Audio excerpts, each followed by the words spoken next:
የያሲለና በጎ አድራጎት ድርጅት በመስቃን ወረዳ ከ2.5 ሚሊዮን ብር በላይ ወጪ የተገነቡ የንጹህ መጠጥ ውሃ ፕሮጀክቱን አስመረቀ። በመስቃን ወረዳ በ5 የተለያዩ ቀበሌዎች የተገነቡ 11 የመጠጥ ውሃ ጉድጓዶችና ምንጮች ዛሬ በደማቅ ሁኔታ ተመርቀው ለአገልግሎት ክፍት ሆነዋል። በምረቃው ስነ ስርዓት ላይ የወረዳው ከፍተኛ አመራሮችና ድርጅት መስራቾች ተገኝተዋል። በምረቃው ወቅት መልእክት ያስተላለፉት የመስቃን ወረዳ ብልጽግና ፓርቲ ምክትል ኃላፊ አቶ ወንድሙ ነሲቡ ለያሲለና በጎ አድራጎት ድርጅት ምስጋናቸውን አቅርበው ማህበረሰቡ የተገነቡለትን የልማት ስራዎች በአግባቡ መጠበቅና መጠቀም እንዳለበት አሳስበዋል። የወረዳ አስተዳደር ጽሕፈት ቤት ኃላፊ አቶ አብዱራሂም አደም በበኩላቸው ውሃ ሕይወት ነው በማለት ድርጅቱ ላከናወነው ተግባር አድናቆታቸውን ገልጸዋል።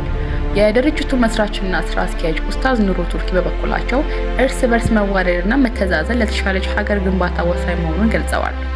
በመጨረሻም የወረዳው የውሃ ማዕድንና ኢነርጂ ጽሕፈት ቤት ምክትል ኃላፊ አቶ አብዱልዋሂድ ጀማ በቀጣይም መሰል የውሃ ችግር ያለባቸውን አካባቢዎች በመለየትና የተለያዩ ባለድርሻ አካላትን በማሳተፍ የንጹህ መጠጥ ውሃ ተደራሽ የማድረግ ስራ ተጠናክሮ እንደሚቀጥል አስታውቀዋል።